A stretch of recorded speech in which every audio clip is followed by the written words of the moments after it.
면역력이 왜 중요한지 말 안 해도 다들 아시죠?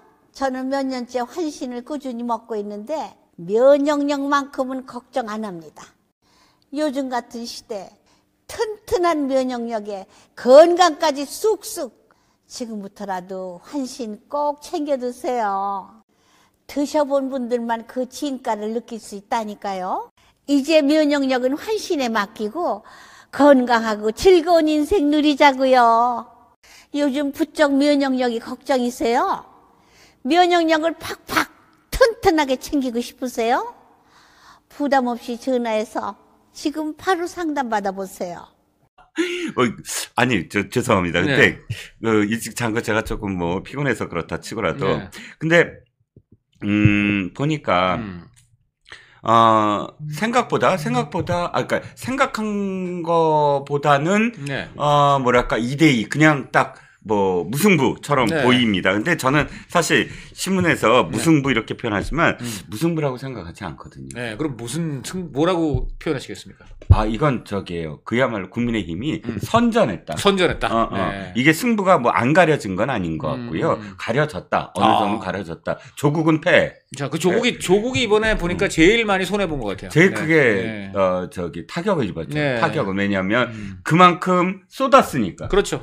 쏟은 만큼 안 돌아왔으니까. 그럼요. 완이 전 당이 물론 12명밖에 안 되는 당이더라도 이거 아니면 안 된다라고 그냥 다 뛰어들었잖아요. 그렇죠. 근데 그거에 대한 상처가 클 수밖에 없는 것이고. 그렇죠. 그리고 그다음에 이제 이재명 같은 뭐 플러스 마이너스 제로 정도. 제가 본전치기 했고요. 본전치기. 왜냐면 거기는 원래 지난번에 호남이 정당 득표율이 조국이 많았음에도 불구하고 영광과 곡성은 민주당이 많았거든요.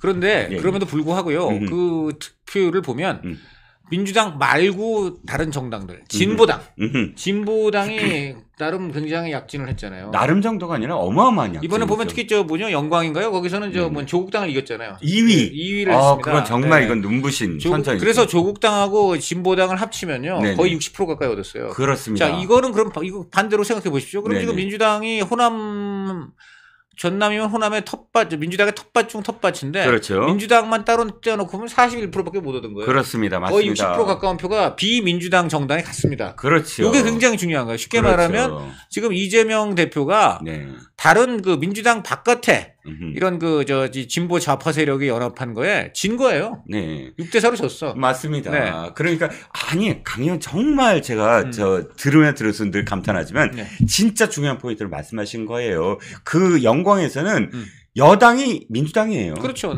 왜냐하면 거기 완전히 독주를 했으니까 수십년간. 그렇다면 그 야당이 지금 분열해서 사실은 선거에서 그러니까 민주당이 이긴 셈이지 지금 바뀌어야 된다는 여론이 50%가 더 넘은 거예요. 60% 가까이 된 거예요. 60% 가까이. 60%. 이재명 리더십에 지금 공감하지 않는다. 난 차라리 진보당 아니면 조국당 찍겠다는 사람들이 우리 영광 주민 중에 10명에 6명이 그랬다는 얘기예요. 그렇죠. 대안이 필요하다. 지겹다라고 생각한 사람이 60명이라는 것이고요. 맞습니다. 그 포인트 정말 중요한 포인트였네요. 강화 한번 보죠. 금정은 맨 나중에 얘기해 봅시다. 강화. 사실 이건 어느 정도는 예상이 된 셈이죠. 왜냐하면 제가 주장했듯이 지난번 그러니까 지방 선거 때 보니까 지금 돌아가신 분 돌아가셨기 때문에 지금 다시 보궐이 이루어졌잖아요. 그분이 원래 국민의힘에서 공천을 받기 직전에 탈당을 했어요. 왜냐하면 제3 후보가 시비를 건 거야. 뭐 자격이 어떻고 저쩌고. 그러니까 국민의힘에서 탈당을 했지만 거의 국민의힘 후보로 인정을 받았고 그다음에 그 문제 제기를 했던 후보도 탈당을 했어요. 그러니까 어떤 의미에서는 보수의 이 양대가 전부 다 이제 나와서 삼자구도. 이번에 하면인 후보와 지난번에도 똑같이 하면인 후보였어요. 근데 보니까 이 곳은 강화라는 곳은 한 사람에도 중요하지만 중요한 건 안보의식. 그리고 그렇죠. 이 당을 지켜야 된다. 그렇죠. 이 의식이 원래 뿌리 깊더라고요. 원래 그때도 47%인가로 아예 몰표를 줬어요. 그렇죠. 네. 그래서 이번에 3자 구도도 별 영향력이 없겠구나라는 생각을 해봤는데 안상수 시장의 패배. 나 이렇게 표현하고 싶어요. 그렇죠. 6%라니. 그렇죠. 6%밖에 못 얻었다. 그래. 지난번에 17%였어요. 그 저기가 제3 후보가. 원래 안상수 그 양반 지역 그 지역에서 그냥 지명도 있는 분 아닙니까? 원래 구력도 엄청나고. 원래 그렇고 뭐 전국적 인지도가 그래도 있는 사람이잖아요. 그렇죠. 뭐 안상수 시장에다가 뭐 의원도 했고 뭐 대선 후보 대선에도 몇 번 나왔었고 그런데 6%를 얻었다라는 건 의미가 저는 있다고 봅니다. 네. 그러니까 저 이번에 과거 주민들이 어떤 누구를 찍어줘야 되는지, 그렇지. 누구를 밀어줘야 되는지, 그렇지. 아무리 여기 안면 있고 올해 이 지역에서 우리랑 인연을 맺어온 그런 정든 정치인이라고 해도 이번에 저분 밀어주면 안 되겠구나. 그렇죠. 자, 그리고 또 여기도 의미가 있어요. 지금 민주당이 이 지역에서 42% 얻었습니다. 한연희 후보가요. 그렇죠. 그러면 안상수 그분도 원래 국민의힘 계열 정치인이잖아요. 그렇죠. 그러면 지금 보십시오. 50.97, 약 51% 국민의힘 박영실 후보인데 지금 안상수 그 양반 합치면 이제 거의 57, 8% 되잖아요. 58% 거의 가까이. 요게 아까 뭐하고 대비되냐면 바로 영광하고 대비되는 겁니다. 아, 그렇군요. 네, 영광에 사실 민주당이 50%가 넘었어야 돼. 그렇죠. 넘었어야 되는데 여기는 이미 국민의힘 자체만으로 넘었고 그다음에 명실상부 안진성도 원래 국민의힘 사람 아닙니까? 그렇죠. 그렇죠. 자, 그러니까 그거까지 합치면 여기는 국민의힘 계열이 거의 60%를 얻었고요. 민주당은 똑같이 42%밖에 얻지 못한 겁니다. 그렇죠. 영광하고 다를 게 없어요. 지금. 맞습니다. 지난번에도 그 제3 후보의 17%까지 합치면 거의 47에다가 17이니까 60% 정도까지 되거든요. 요게 중요한 게요. 뭐 그러면 민주당이 뭐 어차피 조국도 다 원래 우리 뿌리 아니냐 그러는데 조금 그거는 좀 말을 그렇게 하시면 안 되는 게 이재명하고 조국은 상극이죠. 그건 다르고 안상수하고 국민의힘은 그냥 공천 불만 정도잖아요. 그렇죠. 그런데 여기는 상극이죠. 여기는 민주당의 적통이 누구한테 가느냐를 놓고 완전히 그 남북으로 가려 싸운 세력이에요. 그렇습니다. 그러니까 이게 다른 거예요. 그렇죠. 이거는 절대 이게 뭐 안상수하고 국민의힘 합쳐서 뭐 그렇게 계산을 요량이면 우리도 뭐 조국당도 우리한테 붙여야지라고 하시는 분이 있다면은 그거는 전 노라고 말하고 싶어요. 맞습니다. 이번에 조국의 얼굴이 일그러진 이유가 뭐냐면 이제 곧 지방선거 때 민주당보다 더 많이 호남에서는 줄을 설 거다라고 생각을 했거든요. 실제로 조국당 사람들 얘기 들어보면 우리 지금 뭐 문전성시야. 벌써부터 지방선거에 다 지금 구의원부터 뭐 시의원부터 도의원까지 전부 다 줄 서고 있어. 야, 우리가 완전 대안이야 라고 했다가 죽순. 제가 볼 때는 왜 그렇게 됐느냐. 지난 4월에는 그 총선 그 4월 10일까지만 해도 당연히 조국이 호남에서 그렇게 표를 가져간 이유가 있었어요. 우선 윤석열 대통령이 싫어 죽겠는데 그렇다고 이재명 이 범죄 혐의 이런 사람이 있는 지금 내가 알던 민주당이 아니다. 차마 그러니까 정말 양심이 손이 안 간다. 그래도 지역구는 민주당밖에 없으니까 찍지만 대신에 내 양심을 비례대표에서 표현하겠다. 그래서 조국에게 호남 분들이 그렇게 표를 준 거거든요. 자, 그래서 그렇다면 그렇게 지금 호남에 기대를 넣고 지금 그렇게 12석 비례대표를 얻은 당인데 그래갖고는 새 국회 돼갖고 조국 뭐 했습니까? 뭐 했죠? 조국 보여준 거라고는요. 맨날 그러면 화난 얼굴. 누구한테 성을 내는지 모르겠어요. 맨날 그럼 얼굴에 보면 썩난 얼굴 나오고 방귀 낀 놈이 성낸다고 뭘 제일 그렇게 듣다고는 자기가 되게 억울하다 뭐 이런 것 같은데 아니 지금 국회가 한풀이 하는 곳입니까? 일단 그렇게 의석을 얻었으면 그때부터는 국민과 이런 분들을 위해서 정책을 폈어야죠. 근데 지금까지 조국개혁당에서 정책 나온 게 있습니까? 정책이라 하면 윤석열, 김건희 대통령 부부를 공격하는 게 정책이에요. 그다음에 한동훈 특검법인가? 나 수사한 놈 때려잡는 법. 그러니까 뭐 이게 이름 당명 자체가 우선 개인의 이름이고요. 그러니까 사당을 넘어 이거는 뭡니까? 개당이지 개인당. 자, 그다음에 두 번째. 나오는 뉴스는 다 그런 거예요. 우리한테 왜 이런 우리의 특혜 권리를 보장 안 해줘. 왜 화장실 앞에 대표실을 둬? 그때부터 맛이 갔어요. 아니 화장실 앞에 아니 국회 아시잖아요. 그 화장실 앞에 있는 건 아니야. 그러니까 그런 걸 본인이 그런 식으로 표현했잖아요. 그러니까 젊은 기자들이 어이가 완전히 상실했죠. 야, 저 사람 저렇게 권위적인 사람이었어? 자, 두 번째 뭐 했습니까? 앞으로는 10석 이상도 원내 교섭단체 대표 자리죠. 원내 교섭단체죠. 그랬잖아요. 그렇죠. 니네들이 누리는 특혜는 우리도 다 먹겠어. 그랬잖아요. 네. 이것도 어휘상실이죠. 아, 그럼요. 예? 아니, 그러려면은 애초부터 본인들이 충선되기 전에 네네. 그걸 했어야지. 네. 딱 자기 12석 얻으니까 12석에 맞춰가지고 무슨 국회법이 프로크레테스의 침대입니까? 제가 발음이 좀 후져서 그런데, 침대를 맞춰야지 세상에 사람 몸을 잘라서 침대에 갖다 붙입니까? 그렇습니다. 자, 그런 자기 특혜, 자기 이익이나 챙기고, 정책은 하나도 없고, 내놓는 법안이라고는 개인적 복수심에 불타갖고 도저히 법이라고 볼 수 없는 것들만 내놨기 때문에 네. 저는 그 성적표도 이번에 딴 데보다도 누구보다도 이런 민주당 계열의 정당들에게 정확히 평가를 하는 호남분들이 심판을 했다. 저는 그렇게 봅니다. 네. 한마디로 말씀드리면 호남의 조국 혁신당의 네. 돌풍은 거품이었다. 그렇죠. 돌풍이 아니었고 거품이었다라는 게 이번에 드러났다. 지난 반년간의 의정 성적표입니다. 네. 의정 성적표. 아니 네. 이렇게 얘기하는 건 사실 그 민주당이나 조국이 얘기하는 걸 그대로 돌려주는 겁니다. 뭐 기초단체장인데 무슨 그런 소리를 해라고 생각하면 아니 당신들은 지금 무슨 선거를 했어? 기초단체장 선거에서 정권 심판하자 이렇게 난 성적표다. 우리 또다시 성적표를 보이자라고 해놓고서 그럼 그대로 얘기하면 패배한 사람들은 모두 다 자기들의 성적표다. 그렇죠. 이렇게 그리고 지금 정권 심판이라고 표현했으니까 네네. 본인들도 그럼 정권 심판하자는 본인들의 주장에 심판받은 거잖아요. 그렇습니다. 네. 자 이제 문제적 지역 금정으로 가보겠습니다. 네. 저는 어쨌든 4개 지역구 중에 정말 지금 핵심이 금정이었다. 금정이죠. 정말 금정. 정말 의미가 뭐 어마어마하게 의미가 있었다라고 보고요. 네. 자, 첫 번째는 뭐냐면 이거죠. 조국과 이재명의 동반 패배. 그렇죠. 완전 동반 패배였다. 그렇죠. 자, 단일화까지 했어요. 그 다음에 조국을 불렀어요. 그렇죠. 저는 여기에서 잠깐 영광 얘기까지 하면 조국이 이재명이 불렀다고 지금 금정에 달려간 건 도리어 영광에서의 실패다. 그렇죠. 그렇죠. 왜냐하면 영광은 완전히 차별화 전략이었잖아요. 그렇죠. 그리고 계속 민주당이 잘못했다라고 선을 그었어요. 조국의 어떤 포지션, 조국 혁신당의 포지셔닝이 그렇게 됐다고요. 그런데 이 대표는 갑자기 금정에 가서 이재명과 손을 잡아. 그렇죠. 그러면 영광에서 볼 때 아니 뭐 대안 아닌 것 같은데 그렇죠. 뭐 그게 헷갈려 버리잖아요. 그 전략이 전 일단 영광에서 잘못된 어떤 그 영향을 줬다라는 생각이 들고 어쨌든 단일화도 해 모두 해 정말 모든 걸 다 했었고 이재명이 처음에는 좀 거리를 두는 듯하다가 중간에 이제 올인을 하기 시작했어요. 그렇죠. 그것도 사실 중요한 포인트인데 그게 내 생각에 마이너스 간 표현되지 않았나 싶어요. 글쎄요. 어쨌든 이게 이걸 할까 말까 하다가 난 여론조사 꽃이라든지 그렇죠. 기타 등등 딱 보고 내가 내려가서 이거 따먹어야지.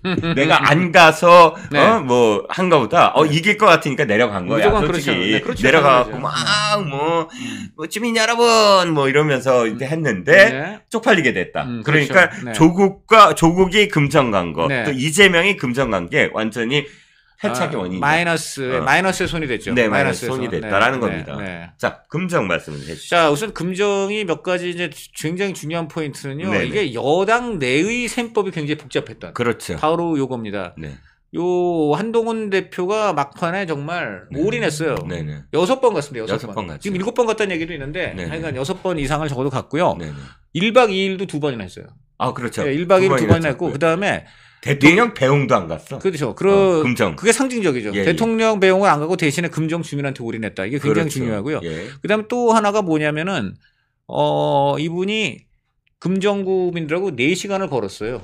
그게 굉장히 회자되더라고요. 그럼요. 도보 4시간. 도보 4시간. 무슨 한마디로 금정 전체를 왜 이제 당 대표가 사실 뭐 국회의원도 아니고 구청장이잖아요. 그럼 대개 와서 그냥 형식적으로 그냥 우리 후보 밀어주세요. 뭐 이러고 가잖아요. 근데 난 아니다. 난 금정구 전체를 속속들이 보겠다. 그리고 당 차원, 대표 차원에서 금정구에 대한 지원을 약속하겠다.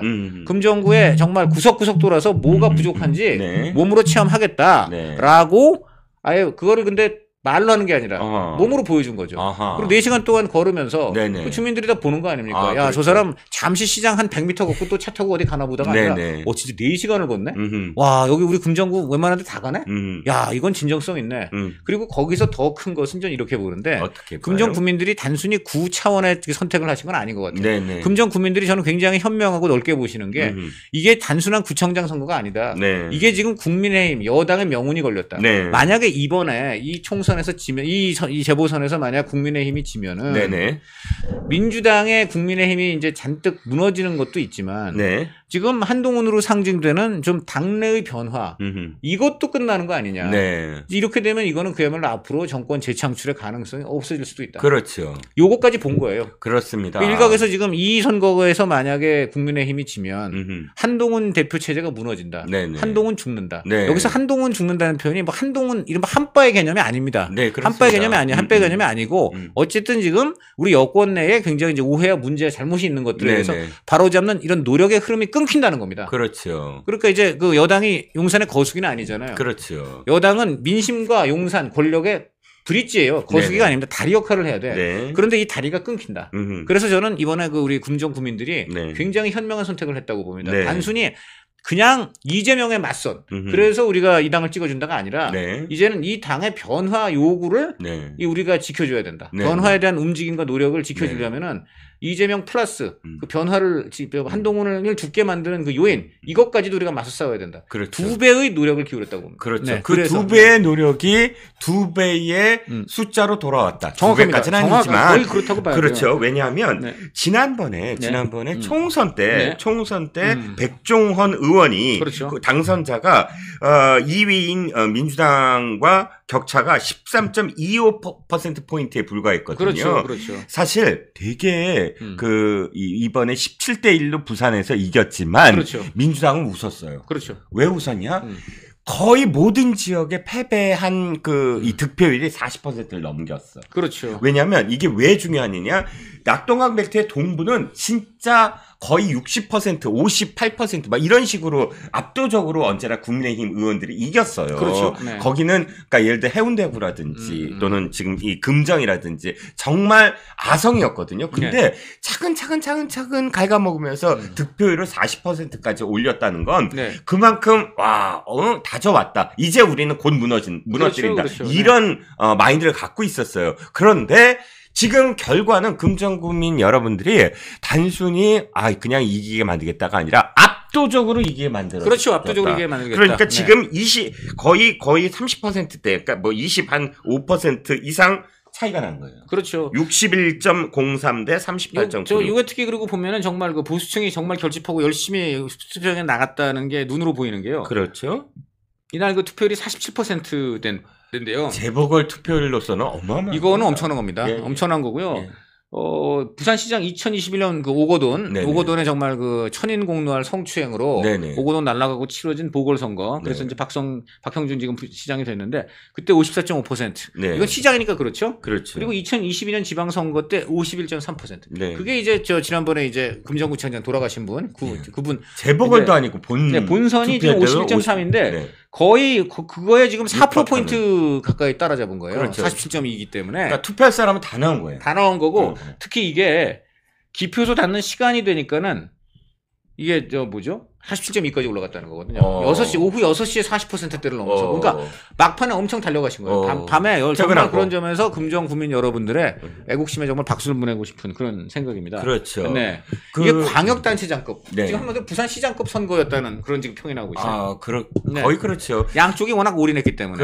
사실 이게 이제 정파 정치, 붕당 정치, 당파 정치 이렇게 표현되는 이 뭐랄까 비토고 그러니까 완전히 죽고 살기의 어떤 정치 이전에는 사실 기초단체장 보궐선거 같으면 중앙당이 그렇게까지 안 내려갔었어요. 그리고 그냥 이 지역 이슈로 치러라 뭐 이런 분위기였는데 언제부턴가 이게 완전히 정말 그 야당이 비토만 하는 그런 그러니까 민주당이 야당이라기보다 민주당이 비토만 하는 그런 정국이 변하면서 완전히 모든 기초단체장에 올인하는 걸로 바뀌었어요. 강서구청장 선거가 전 대표적인 것 같은데. 작년 강서가 정말 컸죠. 와, 그거 갖고 완전히 정권이 흔들리게 만들겠다. 뭐 그걸로 김기현 대표 날아갔잖아요. 그렇죠. 네, 그래서 여당 리더십이 강 구청장 한 명 때문에 바뀌어버렸어요. 보통은 미니 재선, 미니 총선 정도로 불리는 그렇죠. 보궐이면 보궐이 원래 당대표의 무덤인 건 맞아요. 그렇게 하죠. 네. 몇 개월 안 있어서 보고 그럴 때 단 한 군데 졌다고 그렇게 충격을 받을 정도의 지금 그렇게 올라갔잖아요. 관심이. 이번에는 와, 완전히 정말 투표율이 무시합니다. 호남 쪽도 그렇고. 근데 그 막판에 이게 지금 사실은 오늘 정말 사실 눈여겨봐야 되는 거는 조전혁 지금 후보 패배가 굉장히 충격적인데. 그렇죠. 요거가 연동돼 있어요. 저는 왜 이런 연동되냐면요. 한동훈 이제 대표가 막판에 특히 가가지고 올인을 했는데 왜 그러냐면은 요 막판에 명태균이 터졌거든요. 그렇죠. 선거 이틀 전에 이제 명태균 터졌잖아요. 그러니까 완전히 오빠로 도배를 하잖아요. 그렇죠. 요 상황이 어떻게 됐냐면 제가 조전혁 후보한테 직접 들었는데 분위기 좋았대요. 네. 그런데 한 열흘 전부터 이상해지기 시작하더니 이 오빠 나오고 이렇게 되니까 그냥 좌르르 표 떨어지는 소리가 그냥 자기 귀에도 들리더라. 그러면서 그냥 우장창 내려가는데 걷잡을 수가 없었고 한마디로 지금 이제 명태균이나 김대남으로 상징되는 진짜 용산발 리스크 이게 수도권은 강탈을 한 겁니다. 그렇습니다. 그래서 이번에 이제 44% 나왔는데 지금 금정을 보고서 국민의힘은 안 돌 때가 아닙니다. 그렇죠. 지금 현재 지금 이 시각 지금 국민의힘은요 민주당하고 결합하면 전국적으로 44%대 50몇 프로죠? 그렇게 져요. 그렇게 지는 겁니다. 맞습니다. 지금 보여드리는 그 서울시 교육감 구별 지금 지도를 보고 계십니다.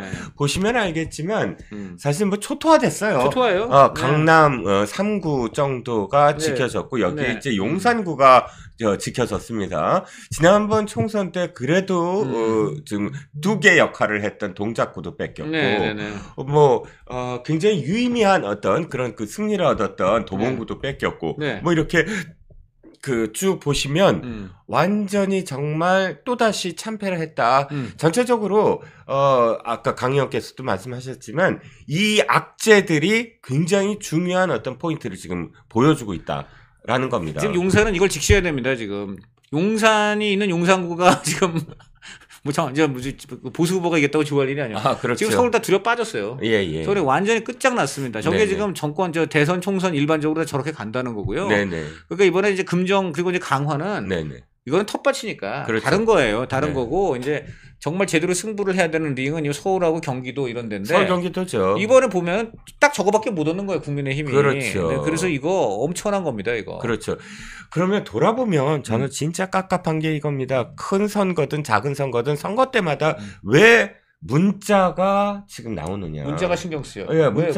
문자가 늘 불안하고 지난번 총선 때도 사실 그때 밝혀진 건 아니지만 문자가 왔다 갔다 했다는 거 아닙니까? 아니, 총선 때 내 문자를 주고받는 분이 계시죠 지금. 문자를 엄청 주고받고 막 난리가 나는 분들이 있어요. 그러니까 선거 때마다 문자 리스크가 상존하고 있다라는 그리고 겁니다. 그게 주로 국민의힘 쪽에서 터지고 있다는 거. 그렇죠. 이게 왜 그러냐면 선거 때 문자를 많이 주고받는 사람들이 있는 거고 1번. 그다음에 이거를 지금 결국 누군가 누설하는데 이분도 선거 때 누설을 해야 누설의 효과가 극대화되거든요. 그래야 국민의힘에 이제 패배하거나 수세에 몰리게 되기 때문에 그 문자를 터뜨린 사람의 존재감이 확 올라가는 겁니다. 그렇습니다. 그래서 그런 점에서 일종의 좀 문자를 이렇게 누설하는 거는 당 입장에서는 테러를 당하는 건데 정말 제일 약하고 제일 급소가 노출될 때 그때 지금 예외 없이 이걸 당하고 있습니다.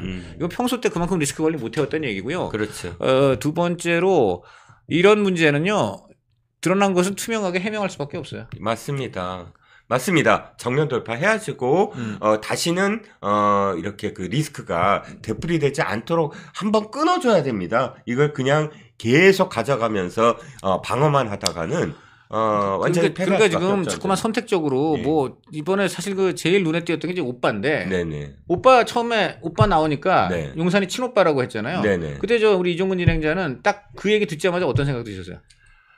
아니다. 이건 친오빠일 수가 없다라고 생각을 했어요. 솔직히 말씀드리면. 다 그렇죠. 그렇죠. 그렇지 않습니까? 이거 남편 얘기하는 거 아니에요? 그렇지 않습니까? 거기 친오빠가 왜 나와? 왜냐하면 지금까지 그 김건희 여사의 문자가 나왔을 때, 그 대통령에 대한 얘기를 언제나 언급을 했거든요. 아니, 김건희 여사가 문자 주고받는 게 당연히 다 남편하고 연관된 걸 하죠. 그렇지 그렇죠. 않습니까? 맞습니다. 어느 50대 주부가 뭐 오빠 갖고서 하겠어요. 친오빠 갖고. 그런데 그래서 제가 취재를 직접 해봤어요. 용산 쪽에서 진짜야 막 그래요. 그래서 취재를 해봤는데 오빠인 거는 맞더라고요. 제가 볼 땐 왜 맞느냐. 취재를 해보니까 이런 거. 이게 이제 문자가 언제 나왔냐면 2021년 6월에 나온 문자예요. 2021년 7월 30일 날 윤 대통령이 당시는 이제 당이 없었는데 국민의힘 그때 이주석 대표가 있거든. 국민의당에 입당을 했습니다. 그래서 6월이면 아직 입당 안 한 상태야. 무소속으로 그렇죠. 있으면서 막 이제 선거 캠프 만들고 막 이마 빌딩에 막 이제 들어간다 만다. 그래서 그때는요 캠프가 어디냐면 그냥 서초동 아크로비스타예요. 호반한 컨텐츠 건물하고 그리고 거기에 중심적으로 활동한 사람이 결국 또 여사입니다. 그 여사가 그때 바로 명태균 씨를 만난 거예요. 그 명태균 씨가 그 당시에는 이분이 경남지방에서 공천, 경선, 여론조사, 도사다. 이 사람한테 얘기 들으면 우리 남편 앞으로 어떻게 정치해야 되는지 알 수 있다. 이런 식으로 해가지고 오빠랑 같이 들은 거야, 강의를. 강의를 들었는데 그 강의를 듣는 도중에 이 오빠란 분이 입이 좀 거신 모양이에요. 그래서 야, 이 XX 이거 사기꾼 아니야? 이런데 이걸 명태균 씨가 들은 거야. 그러니까 이제 명태균 씨가 기분 상했을 거 아니에요. 그러니까 이제 여사가 철없이 떠드는 우리 오빠 용서해 주세요. 그건 맥락은 맞잖아요. 맞죠. 철없이 떠드는 우리 오빠 용서해 주세요. 지가 뭘 안다고. 그냥 무시해 주십시오. 그리고 저는 뭐 오빠가 뭐라고 떠들었건 말건 저는 선생님을 최고로 생각합니다. 거기 그러잖아요. 뭐 맞아요. 진짜 최한 선생님 그러잖아요. 근데 강연 말씀을 내가 듣다 보니까 뭐가 떠오르냐면 그 오빠가 입은 걸전청 사실 잘 분석했네. 그렇죠.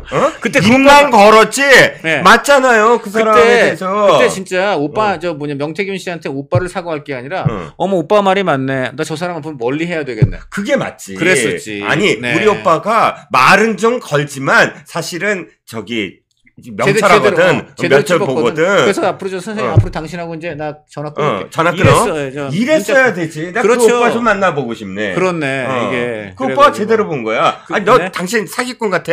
그래서 이거를 명태균 씨가 제가 볼 때는 이게 지금 자기가 폭로할 게 굉장히 많은 모양이죠. 많다고 했잖아요. 그러니까 많은데 그중 하나 또 던졌는데 제가 그거를 그 문자를 이분이 던진 측면은 뭐냐면 이 김건희 여사가 나를 이렇게 엄청나게 선생님 하늘같이 대접을 한다. 요거를 이제 부각하는 게 그거라서 던진 건데 이게 완전 사이드 이펙트가 뭔가 예상치 않은 오빠 논란이 나와가지고 자기가 맨 처음에는 이게 수많은 카톡 중에 하나니까 이거 오빠 이거 윤석열 맞는 거 뭐 내가 저 김건희 여사 친오빠랑 내가 무슨 정치 얘기를 할 일이 있어요. 처음에 언론에 그랬단 말이에요.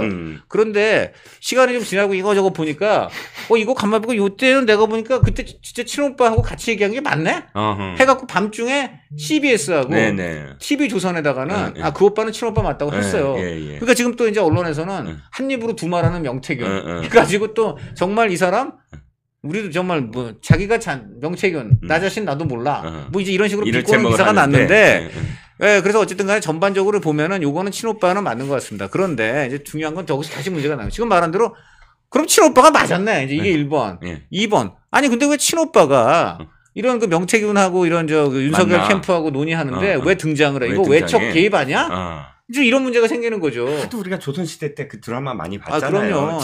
저기 외척들이 막 외척과 환관 뭐 이런 건데. 그래서 우리나라는 재밌는 게 중국은 환관이 많아요. 이게 십상시라는 말은 중국 그 중국말이죠. 나오고 중국 그 황제들에게 이제 그 내시 환관들이 달라붙어서 정치를 한 게 십상시고요. 우리나라는 내시가 정치에 개입한 일이 없습니다. 그렇게 그 권한도 없어요.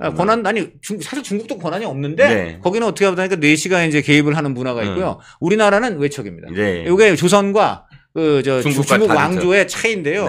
그래서 우리는 외척을 항상 주의를 하다 보니까 결국은 영부인이 처신을 잘해야 된다는 게 항상 그 외척에 대한 트라우마 콤플렉스가 조선시대부터 있다. 그래서 더욱더 김건희 여사 사태가 안타깝습니다. 그렇습니다. 어찌됐든 근데 그거는 뭐 대통령도 아니고 당원 내 가입하기도 전에 그냥 어쨌든 일반인이었어요. 솔직히 그때는 일반인이었지 뭐. 그러니까 그때 뭐 이 이야기를 했다고 해서 그렇게까지 지금 우리가 그렇죠. 그때는 국민의힘 당원이라는 건 아닌데 뭐 할 필요는 없겠다라는 생각이 들지만 또 한 가지는 뭐냐면 여사가 그러니까 그 명태균도 좀 생각을 해야 될 게 김건희 여사의 문자 한두 사람하고 한 게 아니잖아요. 다 드러났잖아. 그럼요. 모든 사람한테 잘 대해주는 사람이야. 내가 보기에는. 아니 그 제가 좀 취재를 해봤는데요. 예, 예.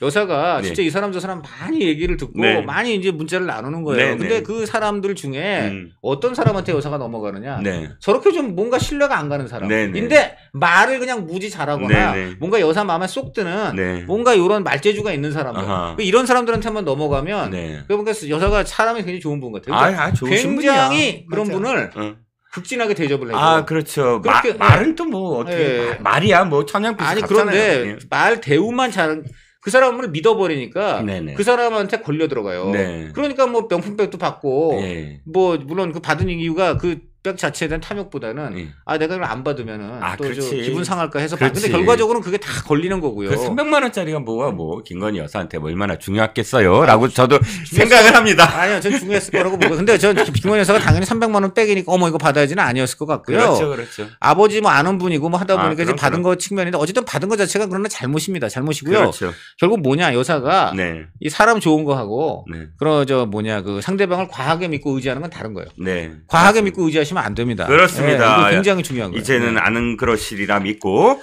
자, 두 번째 이슈로 자연스럽게 넘어가면 이제 이 선거와 관련된 사람들 중에 네. 대표들 중에 사실 한동훈입니다. 네. 한동훈이 지금 이 초점이 될 네. 수밖에 그렇죠. 없는 게 네. 사실 아까 그 금정구민 여러분들한테 정말 그 칭찬하고 정말 자랑스럽습니다라고 얘기하는 게 한동훈으로 하여금 이 끊어낼 수 있는 그렇죠. 칼날을 하나 준 거다. 결국은 귀멸의 칼날이 아니라 네. 개혁의 칼날, 즉 바꿔야 된다. 지금 사실 우리가 강 의원하고도 계속 말씀을 함께 하는 게 왜 선거 때마다 마음을 졸여야 되냐고. 응? 아니 선거 때뿐입니까? 본회의 때마다 마음 졸여야 돼. 본회의 그렇죠. 때마다 지금 또 이번에 특검법 올라가고 그렇죠. 다음에 또 탄핵 올라가는 거 아니냐. 그렇죠. 뭐 어떤 녹취록이 또 어떻게 나와서 그러니까요. 무슨 말을 어떻게 하고 또 어떤 인물이 등장해서 네, 나도 들었다. 그러니까 아니 진중권도 뭐 저기 아크로비스타에 꽤 들락거린가 봅니다. 오늘도 내가 갔는데 말이야 뭐 이 얘기가 또 나와요. 아니 그게 진중권 씨가요. 예. 원래 서울대 미학과 나오고 네. 미술평론했잖아요. 미술계 그렇죠. 사람이에요. 그렇죠. 근데 여사가 미술계 사람 아닙니까? 그렇죠. 그래서 두 분이 상당히 친한 거예요. 예. 그러다 보니까 원래 진중권 그 평론가가 원래 모두 까기로 유명한 분이잖아요. 그럼요. 예. 그런데 지난 대선 국면에서는 네. 윤석열 이 후보 쪽에는 네. 좀 관대했어요. 네. 관대한 가장 큰 이유 중에 하나는 네. 여사와의 인연도 작용했다. 이게 이제 많은 사람들의 중평입니다. 미술과 관련된 인연. 예, 그것은 또 이제 그 동네에 또 인연이 있는 거 아니겠습니까? 그렇죠. 그러니까 이제 그런 것들이 그 진중권 평론가로 하여금 윤석열 후보에 대해서 상당히 이제 관용적인 네. 그런 입장이었는데 네. 본인이 볼 때는 좀 실망이 큰 것 같아요. 그러니까 이제 또 지금에서는 이제 또 여러 가지 이제 비판하는 거죠. 네, 과거에 어쨌든 그 상황들을 지금 이야기하면서 친오빠가 맞다라고 얘기하더라고요. 또 진중권도. 그렇죠. 예, 제가 어제 그래서 처음으로 가장 먼저 제가 이제 쓰는 칼럼에다가 이건 친오빠로 보이는 게 친오빠로 보이는 것 같다 이렇게 했었죠. 예. 자, 그래서 본격적으로 한동훈 리더십과 관련해서 얘기를 좀 나눠보죠. 네. 일단 오늘 세 가지를 뭐 이렇게 제시를 했죠. 그렇죠. 대통령실에 세 가지를 제시를 하면서 이 확실하게 이제 금정구의 승리를 배경으로 해서 네. 힘을 한번 써보겠다라는 의도인 것 같습니다. 네. 예, 어떻게 생각하세요? 세 가지죠. 그러니까 네. 아까 말한 일단 김건희 여사가 대선 당시처럼 대외 활동을 중단해야 된다. 네. 이게 지금까지 나온 것 중에 가장 좀 아주 구체적이고 네. 그다음에 강도가 높습니다. 네. 두 번째는 김 여사 관련 대통령실 인적 쇄신 반드시 시급하게 필요하다. 네. 한마디로 김 여사 라인 네. 잘라내라. 네네. 이거 지금 10상신 내지 7간신이라는 사람들 네네. 잘라내라. 네. 세 번째가요. 제기되는 의혹을 솔직히 설명하고 의혹 규명에 필요한 절차가 있다면 협조하라. 적극적으로 협조하라고 했어요. 네. 도이치모터스 주가 조작 연루 의혹을 비롯한 네네. 뭐 각종 하여간 여사에게 제기된 의혹 예. 이런 거에 대해서는 투명하게 해명을 하고 예. 그다음에 필요한 절차는 협조하라는 건 검찰 수사도 네. 만약 그쪽에 수사해 온다면 네. 적극 응해라 예. 이런 얘기입니다. 그래서 앞에 두 부분은 사실 요구했던 부분인 것 같은데 세 번째가 구체적인 것 같아요. 예를 들어서 앞에 두 부분은 지금 계속 선거 때 계속 얘기했던 부분이 있잖아요. 순차적으로 꺼냈죠. 순차적으로. 근데 이제 세 번째 게 직접 해명하라. 그렇죠. 네. 앞으로 그러니까 지금까지 나온 이야기 해명 정도가 아니에요. 의혹 규명에 필요한 절차가 있다면 협조하라는 거는 해명이 그렇죠. 아니라 기소지, 기소. 검찰 수사나 기소에 응하라는 겁니다. 오케이. 이거는 굉장히 다른 거예요. 차원이 다른 다르죠. 것까지 나왔고요. 그렇죠. 그 세 가지를 이야기했습니다. 일단 오늘 전체적인 어떤 분위기가 한동훈 대표의 이 발언의 의미라든지 또는 친윤들의 어떤 반응이라든지 이렇게 나오는데 강의원 보시기에는 친윤들의 반발이 어떻게 예상이 되십니까? 원래 친윤들은 저는 뭐 이거는 제가 그냥 추정, 뇌피셜 같은 측면도 좀 있는데 네네. 이번 재보선이 질 걸로 예상을 했거나 그랬어요. 아주 그러니까 그런 분들이 좀 있었을 것 같아요. 그래서 재보선을 만약 지게 되면은 한동훈한테 책임론을 반드시 얘기한다. 도려낼 수 있다. 그리고 왜 용산이 독대를 한다면서 굳이 재보선 뒤라고 했느냐. 이것 역시 재보선 결과를 보고 그거에 따라서 독대의 내용을 연동하겠다. 그래서 만약에 지게 된다면 한동훈 대표가 독대를 해서 독대한다는 게 간단하게 이제 말하면 이런 요구를 한다는 것인데 그렇죠. 거기에 대해서 용산은 받아치는 거죠. 패장이 무슨 할 말이 그렇게 많냐. 그렇죠. 이런 겁니다.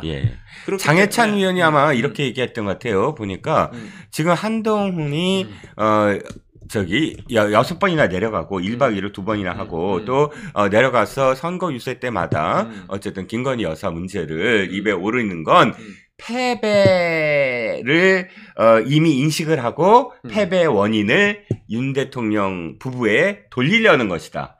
이렇게 얘기했거든요. 그 기저가 장해찬만이 아니라 상당히 친윤들한테 지금 공유되는 어떤 기자. 그렇죠. 그게 왜냐면 이제 이 독대가 갖는 무게나 압박을 알거든요. 그리고 결국 그 포인트는 뭐냐면 그 독대가 이 용산이나 친윤에 안길 압박을 최소화하는 게 목표예요. 그렇죠. 그러니까 독대를 통해서 어떻게 뭔가 타협을 이뤄내는 거 이런 게 초점이 있는 게 아니고 독대를 통해서 한동훈이 이제 가해올 이 펀치, 이 펀치를 최대한 어떻게 하면 힘을 뺄 것인가. 그래서 잘 선방해가지고 역으로 되쳐가지고 뭐 정말 분위기만 좋다면 한동훈 대표직에서 내려가게. 그러다 보니까 이제 김옥균 2 프로젝트 선거가 나왔잖아요. 그게 이제 3일 천하가 아니라 3개월 천하. 딱 7월 26일 날 당선돼가지고 10월 26일경 이제 물러나게 만든다.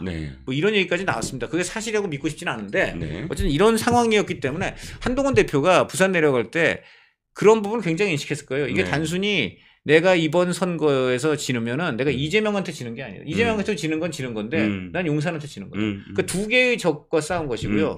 용산 입장에서도 마찬가지예요. 이번 선거가 분명히 이재명하고 싸우는 선거인데 용산도 이재명은 좀 안 보이고 한동훈만 보이는 거예요. 이 선거의 결과는 어쨌든 한동훈이 책임지는 거니까 한동훈이 이번 선거 총선 이번 재보선 결과 한동훈 펀치가 약해지는 게 제일 좋겠다. 이렇게 생각을 할 수 있는 거죠. 근데 이렇게 되면 결국은 뭐냐. 이거는 어떤 의미에서는 내가 한동훈만 없어진다면은 재보선 저도 좋다. 뭐 이런 생각까지도 잘못하면 갈 수도 있는 거거든요. 아이고 지난번 총선이 사실은 그래서 진 거 아닙니까? 지난번 총선에 일부에서는 이렇게 얘기했어요. 한동훈 때문에 이 정권이 위험하니까 백한선만 갖자. 이런 식으로 이야기한 사람. 그렇죠. 그리고 이제 또 나오는 얘기가 이런 거예요. 한동훈 대표, 이거 지금, 이렇게 말도 안 되는 무리한 요구를 하고, 그리고 지금 용산하고 치고받고 싸우고, 그러다가 재보선 지면은, 이제 판사들이 움직인다. 판사들이 그거 보고, 야, 진짜 국민의힘, 윤석열 대통령 아무 힘 없구나. 이런 상황에서 차기 대통령은 이재명이 될 것 같은데, 내가 왜 여기서 위험을 무릅쓰고 이재명한테 중형을 선고하냐? 그냥 솜방망이 90만원. 딱 선거에서 그냥 금배지 유지시켜 주자. 이럴 수도 있다. 이 말을 용산 주변 사람들이 하는 거예요. 이거는 정말 충격적인 얘기입니다. 그렇죠. 충격적이죠. 이거는 어떻게 보면요. 이거는 지금 이 당의 변화라든가 용산의 변화를 촉구하는 이 국민의힘 지지층한테 겁주는 거예요. 그렇죠. 그런 변화를 섣불리 자꾸만 요구해서 여권 분열을 하면은 이재명만 득을 보고 그다음에 이재명이 정권 잡으면 당신들부터 큰 피해를 입게 되는 이런 지금 그냥. 얘기를 하는 건데 이거는 정말 말이 안 되는 겁니다. 이거는 말입니다. 그 조선 시대에 자기 내부끼리 싸우다가 그래 차라리 그럼 외놈한테 날아주자. 날아주고 그 김에 저 미운 놈 저놈부터 척결하게 하자. 이런 거나 좀 다름없는 생각이라고 생각해요. 그렇습니다. 사실 저는 이렇게 생각을 해요. 뭐가 문제냐면 지금 명태균이란 자가 협박을 했잖아요. 김재원이란 김재원 최고위원을 아니 내가 못 바꾼 거는 김재원 때문이다 라고 이야기하면서 더 까겠다 날 건드리면 이랬잖아요. 나는 더 웃긴 게 뭐냐면 까매면 까봐라라고 얘기해야 되는 사람들이 아유 이제 건드리지 말자. 김재원 딱 건드리지 말자. 아침에 이거 인지를 잡고 있으니까 네. 우리가 이제 직접적인 공격을 삼가자. 네. 이런 식으로 얘기하고 깨갱하고 꼬리 내리고 본인 스스로 완전 내가 엄청 잘못했다고 자인한 거죠? 홍준표도 마찬가지예요. 세 가지를 얘기했어요. 보니까 아이고 뭐 거의 이런 분위기 사람 같지 않은 사람하고 내가 계속 다투내니 차라리 여기서 끝내겠다. 네. 뭐 똥이 더러워서 피하냐 이런 느낌으로 또 닫아버렸어요. 네. 홍준표하고도 계속 붙었잖아요. 네. 그러면 홍준표, 김재원 이런 사람들의 행동을 보면서 저는 아니 진짜 이건 안 되겠다. 네. 정말 이런 식으로 가다가는 이 명태균의 소나기에 그대로 이 당이 그냥 춤추고 있잖아요. 네. 그러고 또 이 인질 표현도 그렇고 인질이 뭐야? 대통령실 아니에요. 네. 대통령 아니야. 그러면 아니다. 이거를 이렇게 해서 인질한 이게 뭐죠?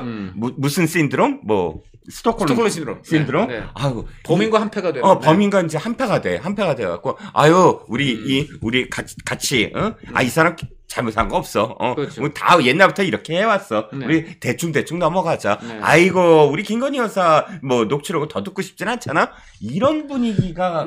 근데 무슨 김재원 위원은 누구한테 그런 얘기를 들은 건지 모르겠네요. 지금 보니까 왜 본인이 신나서 막 그렇게 하다가 갑자기. 제가 보니까 김재원 본인의 그 내용이 들어간 문자는 별로 없을 것 같아요. 전혀 없죠. 근데 갑자기 저러는 건지. 혹시 뭐 용산한테 한마디 들은 건가? 좀 이런 생각도 듭니다. 왜냐면 지금 아시다시피 이제 인요한, 김민전 최고위원, 그리고 이제 김재원 최고위원이 친윤으로 되어 있잖아요. 네.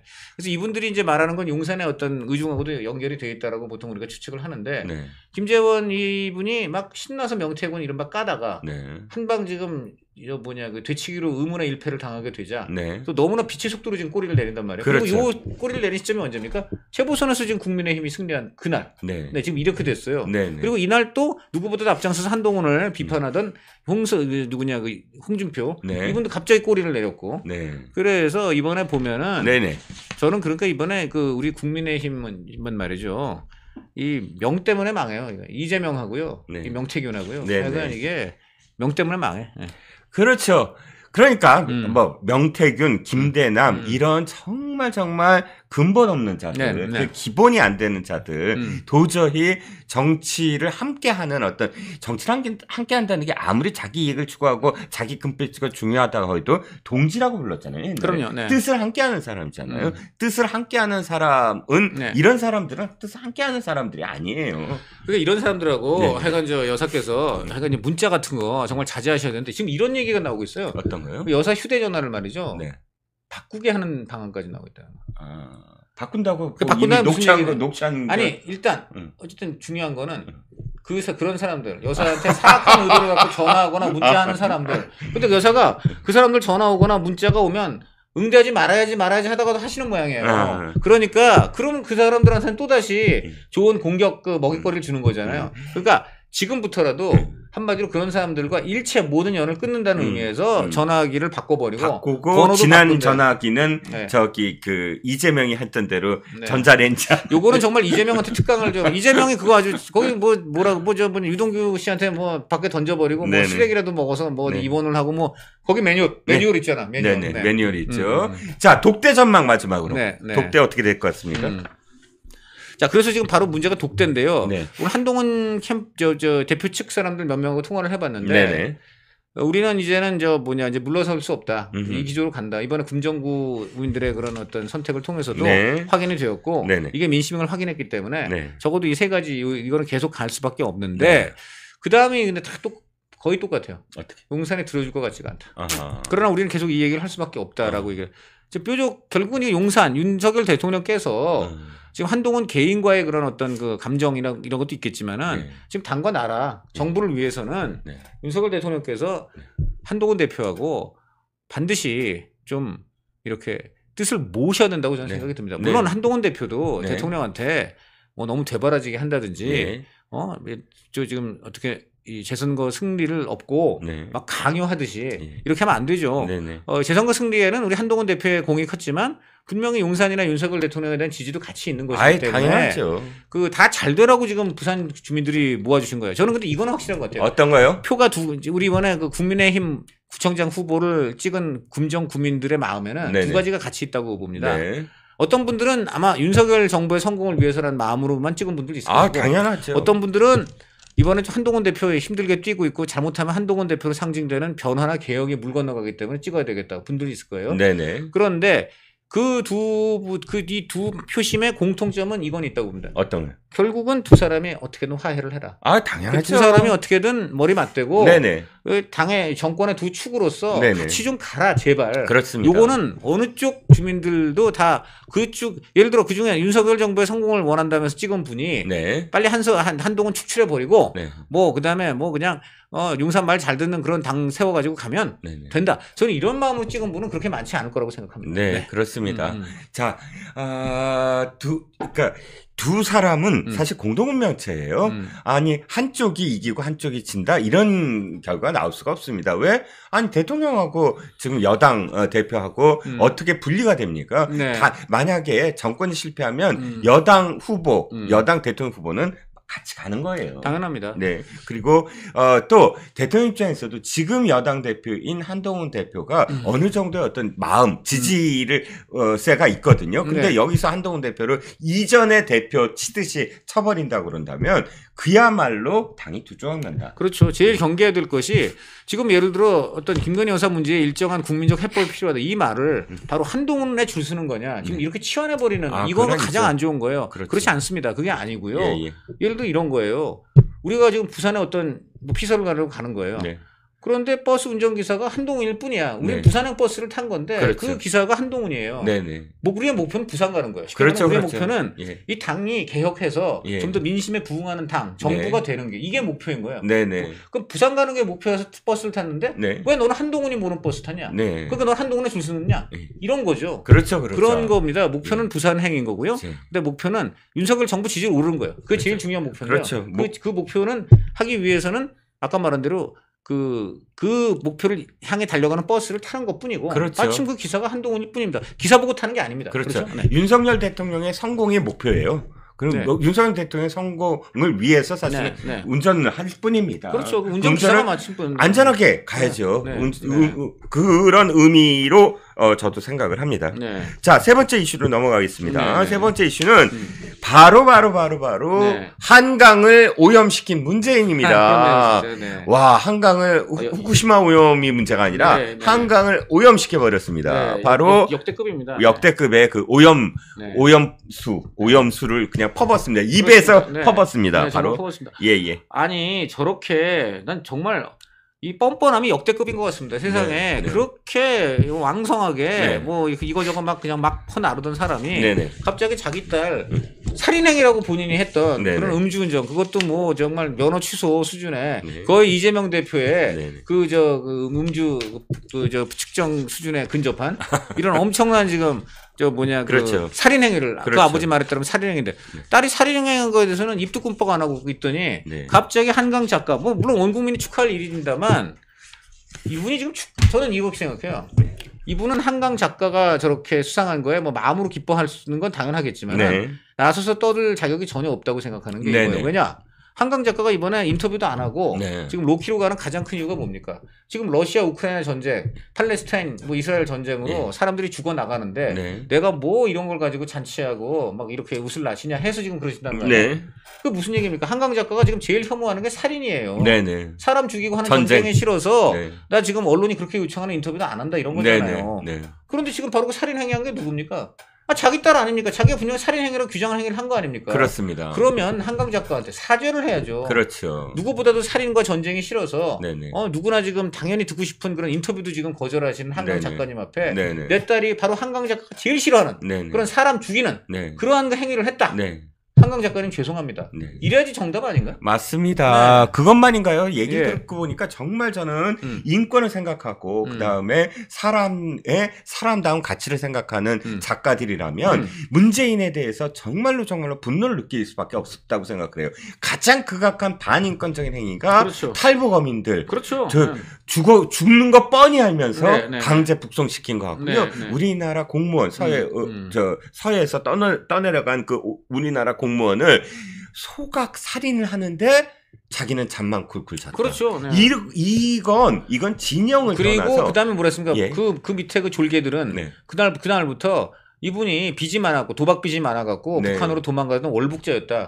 정말 사람을 2번 죽여도 이럴 수가 있습니까? 그렇습니다. 우리나라 공무를 그 바다에서 우리나라 공무를 수행하던 공무원을 하루 아침에 파렴치한 도박빚 채무자 그리고 빚을 안 갚으려고 북한으로 도망가려던 그야말로 대한민국 최악의 그야말로 국가 배신자로 지금 만들었지 않습니까? 맞습니다. 네. 그렇게 해놓은 그런 문재인이 마치 자기가 또 이 소설에 무슨 굉장히 조예가 깊은 양 또 대단히 또 무슨 가르침 이렇게 가르치려 드려요. 막 위로가 되고 어쩌고 저쩌고 하다가 제가 경악을 금치 못할 게 뭐냐 하면 이게 읽다 보면은 고통스러워서 읽을 엄두가 안 난 부분도 있지만, 그래도 끝까지 읽어보길 회피하지 않길, 고통을 회피하지 말고 직시하자고 하면 어떨까라는 식으로 가르치려 듭니다. 아니, 저게 그거죠. 그거 지금 한강 작가가 5.18이나 4.3 다룬 부분. 그거를 지금 딱 집은 거고요. 네네. 그런 거 아니겠어요? 지금 보면은? 그리고 이제 한강 작가 지금 논란이 많잖아요. 지금 좌우 진영에 좀 갈렸잖아요. 네네. 딱 지금 저게 뭡니까? 거기 포지셔닝 또 넣은 거예요. 네네. 자기가 그래서 지금 한강 작가와 이 노벨 수상 이 부분은요. 네네. 절대 지역이나 이념으로 갈 문제가 아닙니다. 그렇죠. 그냥 이거는 축하할 문제예요. 물론 그 소설의 어떤 그 주제에 대해서 이견이 있을 수도 있겠습니다만 저는 이것은 어쨌든 간에 노벨상 주는 데에서 그 이념이나 그런 걸 다뤘다는 것 때문에 준 게 아니거든요. 그렇죠. 그걸로 인해서 어쨌든 간에 이제 그 해당하는 사람들이 어떤 그 슬픔이나 비극을 겪었는가에 대해서 인간적으로 터치한 부분. 그게 문학적 성과를 이룬 부분에 대해서 하는 겁니다. 그런데 이런 거를 지금 문재인은 뭐라고 하고 있습니까? 딱 아픔 어쩌고 저쩌고 하면서 다시 후벼파고 갈라치는 거예요. 그렇죠. 한강을 또 두 동강 내는 겁니다. 그렇습니다. 정말 정말 필요할 때는 얘기 안 하고 나서지 말아야 할 때는 얘기하는 저분이 저 입을 저렇게 선택적으로 침묵하고 선택적으로 놀리는 거 저거 막을 방법은 딱 하나입니다. 법과 원칙에 따라서 지금 수사 빨리 해가지고 이 혐의에 지금 규명을 해서 죄값 있는 건 죄값 치르게 해야 돼요. 그 수밖에 없다고 봅니다. 맞습니다. 이미 문재인이라는 사람이 언제나 자기한테 불리한 이슈만 나오면 입을 다물었던 것이 한두 번이 아니거든요. 그럼요. 이를테면 옛날에 가석방 문제 이재용 삼성회장 가석방 문제를 갖고 자기 진영에서 반대를 하잖아요. 그렇죠. 그런데 이거를 갖다부터 얘기를 해야 돼. 그렇죠. 대통령으로서. 근데 법무부가 알아서 할 겁니다라고 이제 그걸 침묵을 해버렸고 또 예전에 추미애와 그다음 윤석열 검찰총장과 법무장관의 갈등이 계속되고 있는데 안 끼어들었죠. 그렇죠. 한 번도 교통 정리 안 했죠. 또 김동연 경제부총리하고 장하성 정책시장하고 부딪혀갖고 그때 막 말도 많고 탈도 많았는데 그거 교통 정리 안 했죠. 이런 부분에서 자기가 착한 아이 컴플렉스. 난 늘 착해야 돼. 난 늘 이렇게 도덕적이어야 돼, 윤리적이어야 돼. 이런 얼굴로. 그래서 가장 그게 가증스러운 거죠. 그뿐입니까? 자, 우선 자기 딸이 일본 극우대학 나왔다고 지금 일본 언론에서 비웃는데 거기에 대해서 하는 짓거리가 확인이 안 된다. 그런 짓거리는 하고 앉아 있고. 그 다음에 저거 뭡니까? 이상직. 이상직. 타이스타. 자기가 자일 먼저 그 일자리 위원도 주고, 자기가 그렇게 벤처진흥공단 이사장도 주고, 그러다가 나중에 뭡니까? 민주당에서도 이 사람의 지금 죄가 너무 크고 하니까는 그거 뭡니까? 체포동의안에 그냥 자기 가결해 줬잖아요. 거기에 대해서 자기 한마디 한 적 있나요? 그리고 저도 직접 제가 취재를 한 거지만, 그 사위란 자가 그 영어도 하나도 못하고 항공도 하나도 모르는 사람이 이 타이스타에서 아주 최고위직에 있어가지고 너무나 이상해가지고 이 사람은 보니까는 이 항공 때문에 온 게 아니고 비자금 관리 때문에 왔구나라고 폭로를 한 일본인 당시 그 훈련국장 그 타이스타에서 근무했던 항공 전문가 제가 인터뷰했고 거기에 다 나왔어요. 이름도 제임스고 네. 어떻게 이 사람이 살고 있고 그 네네. 행태가 얼마나 수상한지 다 폭로했어요. 네네. 그래서 제가 이거를 당연히 그때는 문재인 청와대에다가 네. 기사 말미에 써야 돼. 이에 대해 청와대는 해야 되잖아요. 네네. 반론권을 준 거죠. 그랬더니 그것도 안 주면 안 되잖아요. 네네. 그랬더니 답변이 뭔지 아세요? 뭐죠? 대통령 가족에 대해서는 언급하지 않는 게 청와대 원칙이랍니다. 네. 드릴 말씀이 없다는 겁니다. 네. 그러니까 완벽하게 침묵을 하는 거예요. 그러니까 완벽하게 불리한 것. 딱 해가지고 아니 당신 뭐 투명하고 깨끗하다더니 지금 당신 사위부 어떻게 이렇게 자격이 전혀 없는 자가 가지고 저렇게 고액의 월급을 받고 그 딸은 거기서 또 보니까는 애까지 좀 고급 국제학교 보내고 고급 빌라 살고 어떻게 된 거냐 했더니 대통령 가족에 대한 거는 언급하지 않는 게 원칙이다. 라고 그냥 대변인 시켜가지고 그렇게 그냥 내세우고 자기는 꽁 숨어버린 거 아닙니까? 문재인은 네. 이런 작가의 작품을 이야기할 자격이 없습니다. 작죠. 노벨상 그런 거 좀 관심 끄고 실제 관심 있는 건 예. 자기 가족과 관련된 이런 자기 비리부터 몽땅도 자기와 그렇죠. 관련된 비리잖아. 그거부터 네. 이야기해야 됩니다. 이미 문재인은 5년 동안 늘 이런 기사 많습니다. 도대체 대통령이 사라졌다. 반복되는 침묵 모드. 네. 언제까지 이런 침묵 전략으로만 일관할 건가. 이런 제목 굉장히 많아요. 문재인이 이렇게 사실 노무현과는 진짜 달라요. 노무현 내가 뭐 칭찬하거나 뭐 이런 게 아니라 솔직히 불리하더라도 이야기하는 스타일이 문재인의 친구 노무현이었습니다. 그렇죠. 그런데 문재인은 불리하게 돌아간다. 그러면 입 딱 씻고 절대 거기에 대해서 모른 척. 그러니까 뭔가 하여간 중요한 정책 결정, 나중에 조금이라도 책임을 지는 문제에 대해서는 말을 안 한다는 거는 그렇죠. 그 동네에서도 소문났어요. 그렇죠. 같이 노무현 청와대에서 같이 정치실장도 김병준 전 부총리가 직접 저한테 해준 말이 있어요. 그렇죠. 그 자기도 정치실장이고 이제 문재인 비서실장이고 하니까 그 정책회의 같은 거 하잖아요. 그러면 이제 쟁점 이거 하면은 이거는 노무현 대통령한테 좀 이게 안 좋고 근데 안 하자니 이건 또 국가적으로 손해고 이거 어떻게 하지 이런 문제 이런 문제 하면 막 이제 관련자들이 경론을 벌이는데 그럼 제가 문재인도 거기 실장인 거면 얘기를 해야 되잖아요. 계속 그냥 그 특유의 이러고만 있다 말 한마디도 안 한다는 거예요. 맞습니다. 그때 윤영관이었나? 외교 쪽에서도 비슷한 얘기 있었어요. 북한 문제와 관련돼서 얘기가 딱 나오고 그 당시에 어쨌든 뭐 자주판이 뭐니 다 나왔지만 상당히 그 윤영관 등 그래도 외교의 전문가들이 이렇게 방향으로 가겠습니다. 라고 했는데 이런 방향들에 대해서 회의 때 아무 말도 안 한다. 아무 말도 안 해요. 아무 말도. 그러니까. 입 딱 씻고. 그러다가 나중에 숟가락 얹을 땐 또 칼같이 숟가락 얹고 하면서 눈치 보는 그런 비서실장이었다. 아주 유명하죠. 그때 아마 그때가요. 이 비슷한 상황이 뭐였냐면은 기생충. 영화 기생충. 그거 기생충도 이제 지금 한강 작가가 문학 노벨 문학상을 받았다면 기생충은 깐에서 영화상을 받았잖아요. 그것도 이제 굉장히 아주 중요한 사건인 문화적 중요한 사건인데 그때 이제 그 제작진 전부 청와대 불러가지고 짜파구리 파티했잖아요. 그때 아주 즐겁고 흥겨웠죠. 그리고 이제 거기 그 참석한 사람들이 바로 봉준호 감독. 이분 아시다시피 뭐 진보당인가 노동당 뭐 당원이고 대단히 좌파잖아요. 그러니까 이분이 보면요 예술 쪽에 그런 거 되게 좋아해요. 뭔가 좌파가 뭔가 이런 굉장히 이렇게 무슨 상 같은 거 받고 하면 이 좌파의 어떤 문화적 예술적 우월성 이런 거에 꼭 숟가락을 얹으면서 그게 마치 자기가 그걸 대표하느냐 이런 이벤트를 되게 좋아해. 가만히 보니까. 아니 문재인의 가장 친한 친구 중에 하나가 이민택 그렇죠. 연희당 거리패.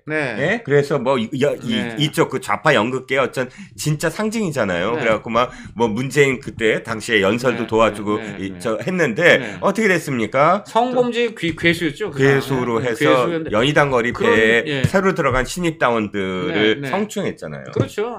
그래서 사라져 버렸고. 근데 그때도 입 딱 씻었더라. 그때요 원래는 아시다시피 그 누구냐 그거잖아. 이분이 선대위원장 해줬어요. 맞아요. 네, 그렇잖아요. 부산 선대위원장 아니었나? 그렇죠. 하여간 선대위원장 그런 개념의 위원장이었어요. 그때는 막 이제 이분이 유명한 셀럽 연예인이라고 예술인이라고 막 엄청 그러더니. 맞아. 찬조 연설했어요. 그랬더니 이번 그렇게 그냥 추악한 성범죄가 나니까 입싹 씻었죠.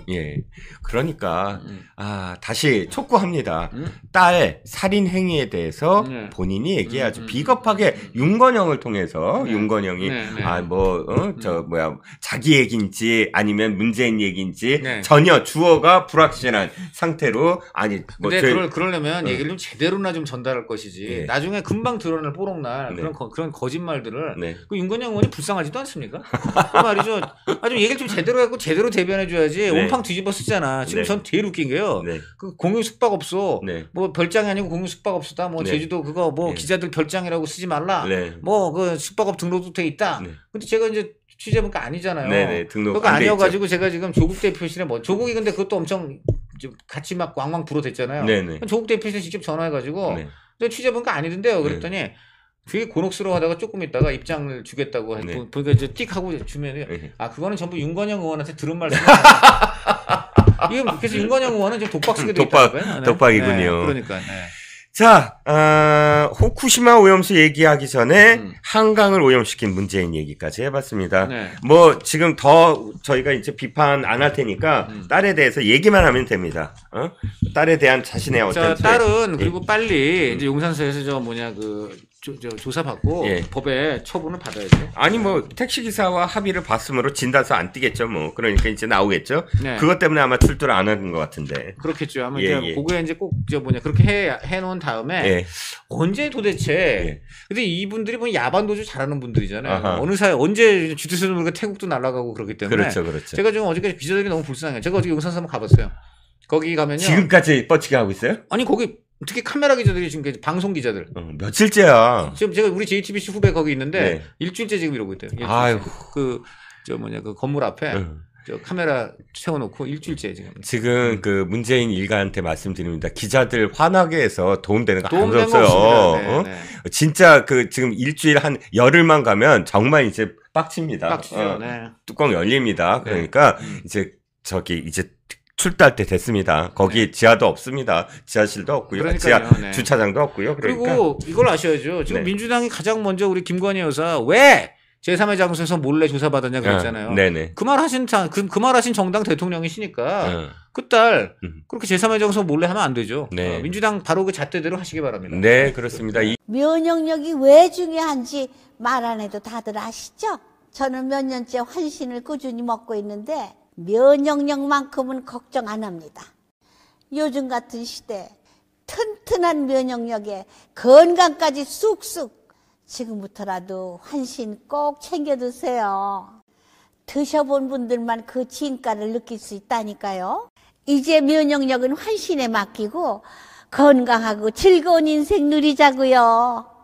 요즘 부쩍 면역력이 걱정이세요? 면역력을 팍팍 튼튼하게 챙기고 싶으세요? 부담 없이 전화해서 지금 바로 상담 받아보세요.